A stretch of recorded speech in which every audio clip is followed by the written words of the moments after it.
여러분, 등대지기의 사명은 구제하는 것이 아닙니다. 학업을 돕는다든가 농기구를 돌리는 것이 아닙니다. 칠흑 같은 밤바다에 불을 밝히는 것입니다. 이 본질을 떠나게 된다면 그는 사명을 하지 못한 자가 되고 배가 파손되고 수많은 사람들이 생명을 잃는 것입니다. 교회의 본질적 사명도 마찬가지입니다. 물론 교회가 사람을 돕고 섬기는 일도 해야 되겠지요. 그러나 다른 일을 다 할지라도 가장 중요한 사명, 복음의 등불을 밝히지 않는다면 교회는 교회다워질 수가 없습니다. 아무리 다양한 프로그램들을 돌리고 수많은 행사들을 행한다고 할지라도 이 본질적 사명을 놓치게 되면 교회는 하나님 앞에 쓰임받을 수가 없고 이 세상을 변화시킬 수가 없습니다. 크리스천의 사명도 마찬가지입니다. 우리 그리스도인은 단순히 교회에 다니면서 몇 가지 종교적 액티비티에 참여하고 고상하고 교양 있는 삶을 누리는 것, 이것이 크리스천 삶의 목적이 아닙니다. 우리의 삶 자체가 빛이 되고 등대가 되어야 됩니다. 그래서 어두운 땅을 비추고 수많은 사람들을 생명으로 인도할 때에 우리 개인에게도 열매가 있고 교회도 살아 움직이게 되는 것입니다. 그럼에도 불구하고 오늘날 많은 그리스도인들이 마치 기름이 떨어진 등대처럼 무기력하게 생명력 없이 이 땅을 살아가는 것을 봅니다. 세상을 변화시켜야 될 교회가 세상에 영적인 충격을 안겨줘야 될 교회가 오히려 세상에 짐이 되기도 하고 부담이 되기도 하는 현실. 어떻게 하면 이와 같은 현실을 우리가 극복하고 참 교회가 다시 등대를 밝히는 교회가 되고 크리스천의 삶이 다시 밝은 불을 밝히는 빛난 삶이 될 수가 있을까요? 오늘 주신 이 본문의 말씀을 통해서 참 교회가 교회다워지고 크리스천의 삶 자체가 이 밤을 비추는 등대 같은 역할을 하는 비결에 대해서 함께 은혜를 나누려고 합니다. 우리 같이 봉독한 이 본문에 보시면은 지난 10장부터 시작된 다니엘이 보았던 네 번째 환상, 이것을 우리는 힛데겔 강가의 묵시라고 부르기도 합니다만은 그 결론 부분이 오늘 본문에 기록된 내용입니다. 이 본문을 이 환상을 힛데겔 강가 묵시라고 부르는 이유는 10장에 보게 되면 다니엘이 힛데겔 강가에 있을 때 이 환상을 보았습니다. 그때 세마포옷을 입은 주님께서 직접 나타나셔서 다니엘에게 말씀하시고 환상을 보여준 것을 기록한 것이 지난주 다뤘던 11장에 나오는 환상의 내용이고 오늘 본문에서 드디어 그 결론을 짓게 된 것입니다. 참고로 말씀을 드리자면 힛데겔 강이라는 이 강은 에덴 동산에서 발원된 4개의 강 중에 하나입니다. 창세기 2장에 보시면은 이 에덴 동산에서 발원된 4강이 나오는데 비손 강이 있고 기혼 강이 있고 힛데겔 강이 있고 유브라데 강이 있습니다. 힛데겔 강이라고 하는 것은 오늘날의 티그리스 강을 의미하는 것입니다. 그래서 힛데겔은 아수르 동쪽으로 흐르더라, 그렇게 창세기에 기록이 되어 있어요. 그래서 이 티그리스 강과 유브라데 강, 이 두 강이 흐르는 그 중간에 만들어진 큰 평원이 우리가 알고 있는 메소포타미아 평원이 되었고 거기에 문명이 발생되지 않습니까? 그곳에 바로 고대 바벨론 제국이 세워지고 나중에 니므롯과 니노에가 세워지게 되고 아수르를 비롯한 많은 이방 제국들이 세워지게 된 것입니다. 한때는 그곳이 하나님의 동산이 있던 곳이었어요. 아름답고 풍성한 과일이 나던 곳이었어요.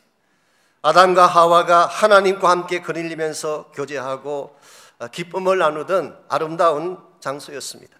에덴의 뜻 자체가 기쁨인 것은 아시죠?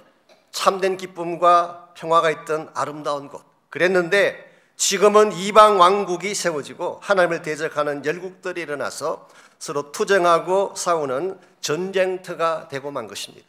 바로 그 힛데겔 강가에 예수님께서 친히 나타나셔서 아마도 그 마음속에 안타까움과 슬픈 마음을 가지셨을 것입니다. 한때는 영화롭고 아름답던 그 동산이 이와 같이 척박한 전쟁터가 된 이 사실을 목도하시면서 이 모든 전쟁이 끝난 이후에 세워지게 될 하나님 나라의 마지막 부분을 계시를 통해서 보여주신 것입니다. 이런 면에서 오늘 우리가 함께 묵상하기로 하는 이 계시는 굉장히 크리스찬 삶의 중요한 측면을 다루고 있다고 할 수가 있습니다. 지난주에 잠깐 소개해드린 것처럼 11장을 보게 되면 여러 제국들이 등장했다가 패망하는 가운데에 역사가 진행된 과정을 소개해드렸습니다. 바사 제국이 일어났다가 망하고 헬라 제국이 등장을 하죠. 알렉산더가 세상을 떠난 이후에 왕국이 4개로 나누어졌습니다. 그리고 남쪽에 있는 톨레미 왕조와 북쪽에 있는 시리아 혹은 셀루시드 왕조, 두 왕조가 서로 투쟁을 벌이면서 팔레스타인 지역을 장악하려고 애쓰는 모습, 지난주에 소개해드렸습니다. 이와 같이 제국들이 일어나고 패망하고 왕국들이 서로 투쟁하는 이 과정을 통해서 이 모든 역사의 흐름이 한 존재의 등장으로 귀결이 됩니다. 그 존재가 누구냐? 바로 지난주에 마지막 본에 소개해드렸던 안티오코스 4세입니다. 에피파네스라고 불리워지는, 즉 마지막 시대에 등장할 적그리스도, 이 모든 인류 역사의 마지막 부분에 이 적그리스도의 등장으로 이 모든 스토리가 전개되어지고 있습니다. 오늘 같이 묵상한 이 본문은 바로 여기에 대한 스토리를 여러분과 저에게 소개를 하고 있습니다. 1절 말씀 보겠습니다. 그때에 내 민족을 호위하는 큰 군주 미가엘이 일어날 것이요 또 환란이 있으리니 이는 개국 이래로 그때까지 없던 환란일 것이며 그때 내 백성 중 책에 기록된 모든 자가 구원을 받을 것이라. 여기에 그때에라고 하는 시점이 나옵니다. 이것이 어느 때를 말하는 것일까요? 여러 가지 많은 해석이 있지만 일반적으로 이것은 적그리스도가 등장하는 때를 설명한다고 봅니다. 11장에서는 역사적인 사건을 설명했지만 오늘 본문으로 오면서 무대가 바뀝니다. 이 모든 것의 궁극적 성취라고 할 수 있는 세상의 마지막 때가 되었을 때 등장하게 될 적그리스도의 등장, 바로 이 순간부터 시작되는 환란이 있습니다. 이 환란을 우리는 너무나 무시무시한 큰 환란이기 때문에 대환란이라 그렇게 부르기도 하고 영어로 The Great Tribulation이라고 부르기도 합니다. 오늘 본문에서는 이 환란을 묘사할 때 개국 이래도 그때까지 없던 환란이라 이렇게 묘사했어요. 지금까지 없던 환란. 마태복음 24장 21절에서 예수님은 조금 더 정확하게 묘사하셨어요. 창세로부터 지금까지 이런 환란이 없었다. 앞에도 없었지만 후에도 없으리라. 소위 말하는 전무후무한 대환란을 예수님께서도 예고하셨고 오늘 본문도 소개를 하고 있습니다. 어떤 성경학자들은 이 대환란이 7년간 계속될 것이다 그렇게 설명합니다. 왜냐하면 다니엘의 71회 중에 마지막 한 주, 즉 7년이 이 환란의 기간이기 때문에 그래서 7년 대환란이라는 표현을 쓰죠. 반면에 또 어떤 분들은 3년 반일 것이다 그렇게 설명합니다. 왜냐하면 다니엘 9장 27절에 보면 이래의 절반이 되었을 때에, 즉 3년 반이 되었을 때에 제사를 폐지하고 우리 성도들을 핍박할 것을 소개하고 있기 때문에 요한계시록 13장에도 보게 되면 오늘 이 동일한 내용을 적고 있는 요한계시록 13장에도 보게 되면 42달 동안 짓밟힐 것이다. 이 42달은 3년 반을 뜻하는 것이고 혹은 다른 곳에 보게 되면 한때, 두때, 반때 이것도 동일하게 3년 반을 묘사하는 것입니다. 이 기간이 되게 되면 이마나 손에 짐승의 표를 받게 하고 이 적그리스도가 매매를 금지시키고 그리고 짐승의 우상에 절을 강요합니다. 만일 누구든지 짐승의 표를 거절하거나 짐승의 우상에 절하지 않는 자에게는 가차없이 참혹한 환난을 가하는, 핍박을 가하는 이것이 바로 오늘 본문에 묘사된 환난의 기간입니다. 한마디로 인류 역사상 가장 어두운 the darkest day, 가장 어둡고 어두운 날이라고 표현할 수가 있습니다. 근데 한 가지 우리가 기억해야 될 중요한 사실이 있습니다. 밤이 깊으면 뭐가 가까울까요? 새벽이 가까운 것입니다. 이와 같이 최악의 어두움이 찾아왔는데 이 환난이 최절정에 도달했을 때에 예수님께서 오십니다. 그리고 그분이 우리 모두를 구원해 주십니다. 그리고 우리를 핍박했던 짐승과 거짓 선지자, 즉 적그리스도와 거짓 선지자를 산채로 잡아 유황 불못 속에 던져버리고 그리고 모든 성도들은 부활한 몸으로 다시 살아나서 새 하늘과 새 땅에 참여하게 될 것이다. 이것이 하나님께서 여러분과 저를 위해 준비해 놓으신 구속 드라마의 피날레라고 할 수가 있습니다. 오늘 이 다니엘 12장이 바로 이 장면을 우리에게 소개해 주는 본문이기 때문에 한편으로는 무서운 생각도 들지만 이것만큼 소망적인 메시지가 없습니다. 그런데 우리가 한 가지 기억해야 될 중요한 사실이 있습니다. 이와 같이 환란이 진행되고 어두움의 사건들이 진행되는 속에서 여러분과 제가 해야 될 사명 하나가 오늘 본문에 소개가 되고 있습니다. 그것이 바로 3절 말씀입니다. 지혜 있는 자는 궁창의 빛과 같이 빛날 것이요 많은 사람을 옳은 대로 돌아오게 한 자는 별과 같이 영원토록 빛나리라. 여기 보면은 많은 사람을 옳은 대로 돌아오게 하는 것. 여기서 옳은 데라는 이 말의 뜻은 단순히 도덕적인 윤리적인 선한 곳을 말하는 것이 아닙니다. 히브리 말 원어를 보게 되면 이 차데크라고 하는 이 단어가 사실은 righteousness, 의라고 번역할 수 있는 단어예요. 단순히 도덕적인 삶으로, 좀 개선된 삶으로, 윤리적으로 좀 아름다운 삶으로 인도하는 것이 사명이 아니라 하나님의 의 앞으로 인도하는 것입니다. 이게 복음적 사명이에요. 복음을 통하여서 하나님의 거룩한 의 앞에 설 수 있도록 수많은 사람들을 안내하는 사역. 이와 같은 일을 감당하는 자들을 오늘 본문은 하늘의 별과 같이 빛나는 자들이다. 이 shining star, 하늘의 별과 같이 빛나는 존재들. 그래서 교회 이름 중에도 성광교회라는 교회가 이 shining star 철치입니다. 캄캄한 밤하늘에 빛을 발하는 스타 같은 교회. 저는 이것이 마지막 시대의 성도들이 가져야 될 모습이라고 생각합니다. 우리 모두가 이미 알고 있는 것처럼 시대가 점점 어두워져 가고 있습니다. 환란의 바람이 곳곳에서 불어오는 시점이라고 표현할 수가 있습니다. 그러나 시대가 어두워진다고 해서 낙심하면 안 됩니다. 환란의 바람이 내 앞에 닥쳐온다고 해서 피해 도망친다든가 회피해서는 안 됩니다. 어두우면 어두울수록 환란이 심각해지면 심각해지는 만큼 우리는 더 빛난 별처럼 이 어두운 세상을 비추어야 되고 등대 역할을 잘 감당해서 수많은 사람들을 하나님의 의 앞으로 인도해야 됩니다. 교회가 이와 같은 역할을 감당할 때, 우리 그리스도는 한 사람 한 사람이 이와 같이 빛나는 등대 역할을 감당할 때에 하나님이 영광 받으시고 하나님의 뜻이 우리를 통해 성취되어져 가는 것입니다. 우리가 어떻게 할 때에 이 어두운 세상 속에서 하늘의 별처럼 빛나는 삶을 추구할 수가 있을까요? 오늘 본문에 보시게 되면 우리가 별과 같이 빛나는 삶을 살려면 꼭 기억해야 될 세 가지 중요한 사실을 오늘 본문이 소개합니다. 제일 첫 번째로 우리가 하늘의 별과 같이 빛난 삶을 추구하려면 하나님의 준비하심을 믿어야 돼요. 우리에게 환란이 닥쳐옵니다. 어려운 고난이 닥쳐오지만 동시에 하나님이 이 환란 한가운데에 준비해 놓은 것이 있습니다. 이것을 우리가 정확하게 알아야지 어두운 시대에도 빛난 인생으로 하나님 앞에 나아갈 수가 있는 것입니다. 1절 말씀 다시 보겠습니다. 그때 민족을 호위하는 큰 군주 미가엘이 일어날 것이요. 첫 번째로 하나님이 준비한 것이 미가엘입니다.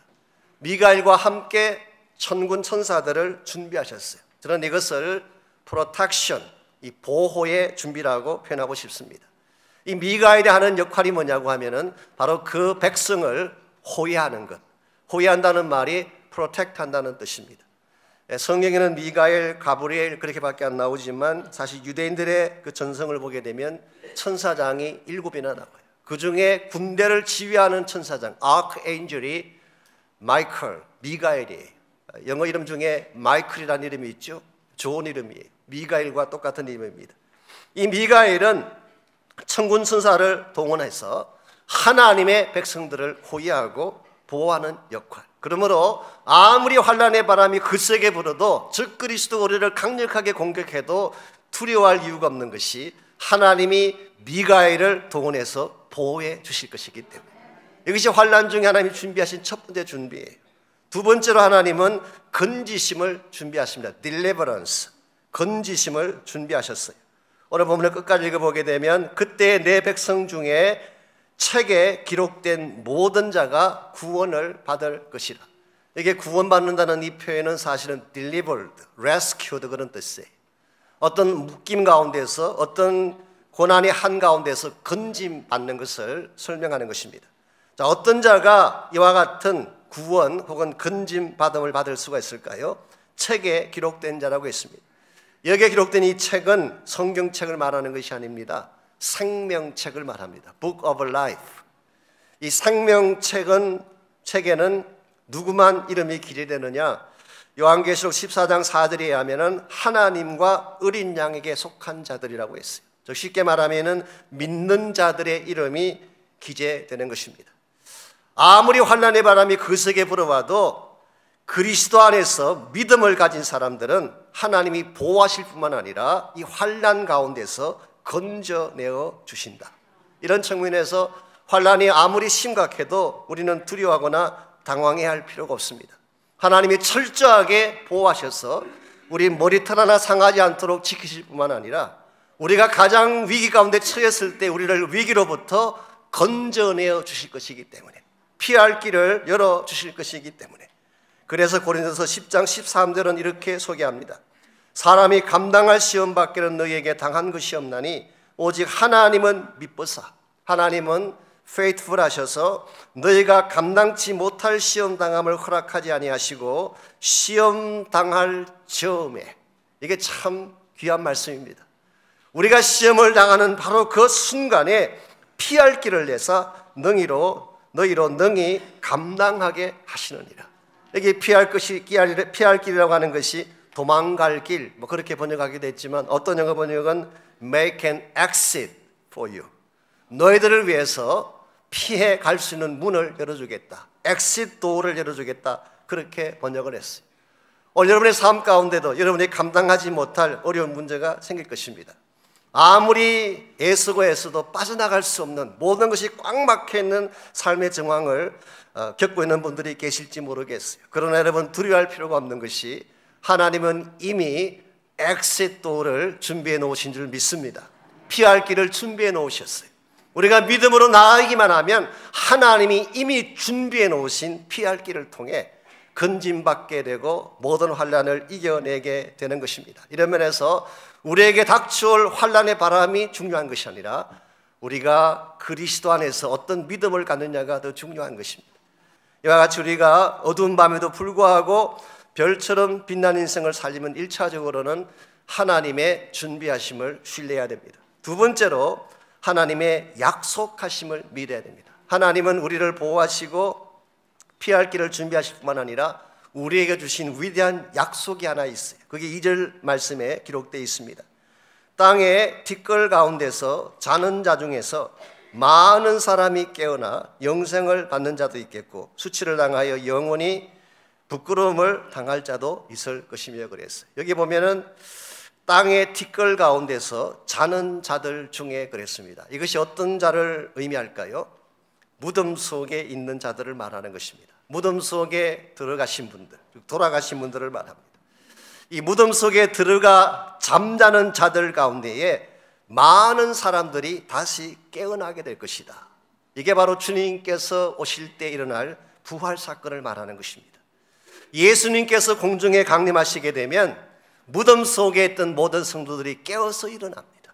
그리고 영생 가운데 참여하게 되리라. 오늘 이 말씀은 참 중요한 말씀입니다. 구약 성경에도 부활에 대한 말씀이 없는 것은 아니지만 여기처럼 클리어하게 노골적으로 성도의 부활을 밝힌 본문은 흔하지가 않습니다. 어제 새벽에도 잠깐 말씀을 드렸습니다마는 이번엔 특실을 하다 보니까 이 주일 설교하고 새벽 기도의 설교가 자꾸 같이 가는 경향이 있어요. 시작할 때도 다니엘의 그 3주간에 대한 말씀을 드렸는데 그 설교와 함께 우리 3주 특세가 시작이 됐잖아요. 어저께도 주님의 재림 사건과 휴거, 부활에 대한 말씀을 드렸는데 오늘 본문이 그걸 그대로 지금 다시 소개하고 있습니다. 참 신비로운 일치라고 생각하는데요. 예수님께서 재림하시게 되면 무덤 속에 있던 자들이 다 일어납니다. 다 일어나서 다시 살아나게 돼요. 그런데 이 부활에는 두 가지 종류가 있습니다. 첫 번째 종류는 영생을 위해 부활하는 자들이 있어요. 반면에 또 한 가지 종류는 오늘 본문에 보면 수치와 영원한 부끄러움을 위해 부활하는 자들. 영생을 위해 부활함으로 말미암아 부활한 이후에 하나님의 영원한 나라에서 영생을 누리는 이 목적을 위해 다시 사는 자들이 있는가 하면 또 한 그룹은 부활함으로 말미암아 심판받고 영원한 불모 속에 던져지게 되는 영원한 수치를 당하기 위해 부활하는 사람들이 있습니다. 예수님께서 요한복음 5장에서 동일한 말씀하셨어요. 어떤 자는 생명의 부활로, 어떤 자는 심판의 부활로 일어날 것이다. 자, 무엇이 어떤 사람은 영생으로 들어가게 하고 어떤 사람은 심판으로 들어가게 할까요? 이것을 결정하는 키가 무엇일까요? 그 키가 바로 그리스도입니다. 그리스도 안에 있느냐 밖에 있느냐가 이것을 결정하는 것입니다. 아무리 여러분이 노력하셔도 그리스도 바깥에 있다면 여러분은 영생의 부활에 참여할 수가 없어요. 그러나 아무리 부족해도 in Christ, 그리스도 안에 들어와 있으면 그리스도 안에 속한 자들은 주님 다시 오실 때에 영광된 몸으로 부활시켜 주십니다. 이런 면에서 내가 그리스도 안에 있느냐가 굉장히 중요한 문제예요. 아무리 하나님께서 많은 말씀들을 하시고 수많은 약속들을 하셔서도 그리스도 안에 있지 아니하면 나와 상관이 없어요. 부활의 영광이 찬란합니다마는 in Christ, 그리스도 안에 들어오지 아니하면 그 부활의 영광의 약속이 나와 아무 상관이 없어요. 그러므로 여러분들이 그리스도 안으로 반드시 들어오셔야 돼요. 이걸 확인해 보셔야 돼요. 우리가 만약 그리스도 안에 들어오기만 했다면 내가 지금 세상을 떠나고 내가 무덤에 묻힌다고 할지라도 주님 다시 오시는 그날 무덤을 깨뜨리고 영광된 몸으로 부활하게 될 줄 믿습니다. 마지막 세 번째로, 정말 우리가 이와 같이 하나님의 준비하심과 약속하심을 안다면 세 번째로 우리 모두가 해야 될 중요한 사명이 있습니다. 그것이 바로 하나님의 분부하심을 행하는 것입니다. 이것이 우리를 이 땅에서 shining star, 별과 같이 빛난 존재로 살게 하는 세 번째 비결입니다. 삶들에 보시게 되면 이 사실을 우리에게 분명하게 소개를 합니다. 지혜 있는 자는 궁창의 빛과 같이 빛날 것이요 많은 사람을 옳은 대로 돌아오게 한 자는 별과 같이 영원토록 빛나리라. 여기 보게 되면 먼저 지혜 있는 자가 되라 그렇게 말씀합니다. 여기서 지혜 있는 자가 된다는 말의 뜻은 말씀 가진 자가 되라 혹은 복음을 소유한 자가 되라 그렇게 해석할 수도 있겠죠. 그러나 또 한 가지 해석 방법은 지난번에 소개해드렸던 헤스딤, 경건한 남은 자들, 모든 자들이 다 하나님을 버리고 떠나갈지라도 끝까지 경건을 지키며 하나님께 붙어있는 자들, maybe 그것을 의미할 수도 있습니다. 우리가 먼저 지혜 있는 자가 되어서 그리스도 안에서 복음과 말씀을 가진 지혜 있는 자가 되어서 우리가 해야 될 사명, 그것은 바로 수많은 사람을 옳은 대로 돌아오게 하는 것. 이걸 우리는 복음 전거라고 말을 하고 전도라고 말할 수도 있고 선교라고 말을 할 수도 있습니다. 예수님께서 떠나시면서 교회에 내리신 분부가 바로 이것입니다. 우리는 이것을 Great Commission, 예수님의 대분부라고 부릅니다. 교회가 존재해야 될 이유는 여기에 있어요. 주님의 이 대분부를, 대사명을 이루기 위해 교회가 이 땅에 존재하는 것입니다. 이것을 감당하고 이것을 바로 행할 때 저는 교회가 교회다워진다고 믿습니다. 다른 많은 일을 아무리 많이 펼치고 많이 해도 주님이 우리에게 분부하신 대사명을 이루지 못한다면 교회의 의미는 사라지는 것입니다. 여러분 개인의 삶도 마찬가지입니다. 여러분 삶이 좀 하나님 보실 때 가치가 있고 의미가 있는 삶을 누리기를 원한다면 복음을 전가하는 자가 되어야 합니다. 생명을 구원하는 일에 여러분의 삶을 드릴 수가 있어야 합니다. 제가 몇 년 전에 아틀란타 조지아에서 열리는 교단 총회에 참석을 했다가 그 당시 우리 교단의 지도자 중에 한 분인 밥 레콜드라고 하는 목사님의 그 설교를 들을 기회가 있었습니다. 이분은 지금은 아니지만 그 넴이라고 노스 아메리칸 미션 보드라고 우리 교단의 국내 선교를 총 책임지는 그 넴의 총재님이셨습니다. 한국에 나가셔서 또 선교사로도 사역하시던 분이신데요. 이분이 한 번은 비행기 여행을 하게 됐습니다. 여러 곳을 다니면서 그러다 보니까 지치기도 하고 피곤하기도 하고 그래서 almost exhausted 된 가운데서 비행기를 탑승하게 됐어요. 자기 의자에 앉자마자 하나님께 드린 기도가 하나님 제발 아무도 제 곁에 앉지 않게 해주십시오. 근데 그렇게 기도를 하고 나니까 영적인 기도는 아닌 것 같은 생각이 들어서 기도를 조금 바꿨다고 합니다. 하나님 만일에 누군가가 제 옆에 꼭 앉아야 된다면 말 못하는 사람을 앉게 해주십시오. 그렇게 기도를 했는데 그 순간 한 남자가 자기 옆에 와서 앉습니다. 한 40대 중반 정도 돼 보이는 남자인데 왠지 모르게 우울해 보이고 뭔가 하고 싶은 말을 많이 가진 사람처럼 느껴졌어요. 그러나 밥 레코드는 쳐다보지도 않고 책만 보고 있었습니다. 그때 읽었던 책이 아이러니하게도 How to Reach the Lost Soul, 불신자에게 전도하는 법이라고 하는 책을 그가 읽고 있었습니다. 책을 읽는데 뭔가 마음이 불편해요. uncomfortable해요. 그래서 하나님 앞에 하나님 뭡니까? 왜 제 마음이 이렇게 편하지가 못합니까? 라고 이렇게 반문하는데 그 순간 옆 사람이 말을 붙여왔어요. 당신이 끼고 있는 반지가 참 예쁩니다. 근데 반지에 새겨진 글을 보니까 히브리 말이네요. 어떻게 해서 그 반지를 끼게 됐는지 그 히브리 말의 의미에 대한 설명을 좀 해줄 수가 있겠습니까? 사실 그 반지는 밥 레코드 목사님이 신학교 졸업할 때 졸업생들이 받았던 그 반지. 그 반지에는 히브리 말로 룻기 1장 16절이 새겨져 있었대. 어머니께서 가시는 곳에 나도 가고 어머니의 백성이 나의 백성이 되며 어머니의 하나님이 나의 하나님이 되시리니. 이것을 읽어주게 되자 그 남자가 갑자기 울먹이기 시작합니다. 사실은 자기 가정이 깨어지고 자기 부인이 자기를 버리고 떠나간 이후로 너무나 마음이 허전하고 상처가 깊어서 어디 가서 하소연할지를 몰라 고통을 하던 중이라. 남자가 자기 말을 멈추고 조금 진정하게 됐을 때에 레코드 목사님이 물었어요. 당신이 어떻게 히브리 말을 읽을 수가 있습니까? 그랬더니 Because I'm a Jew. 제가 사실 유태인입니다. 밥 레코드가 와 잘됐다고 Wonderful. My boss is Jew too. 내가 섬기는 나의 보스도 유대인이십니다. 이 정도면 다 알아차리셔야 되는데 이제 무슨 말 하는 건지. My boss is Jew too. 그랬더니 그 남자 이름이 스캇인데 스캇이 묻습니다. 당신이 다니는 회사가 얼마나 큽니까? 그랬더니 무지무지하게 크다. It's international. 국제적이라. 세계 곳곳에 우리 지사가 없는 데가 없다. 당신 회사 다니면 베네핏이 뭐냐고 물었어요. 그랬더니 우리 회사 다니면은 일하는 모든 사람을 보스가 날 같이 동행을 합니다. 뭘 애석해도 다 들어줍니다.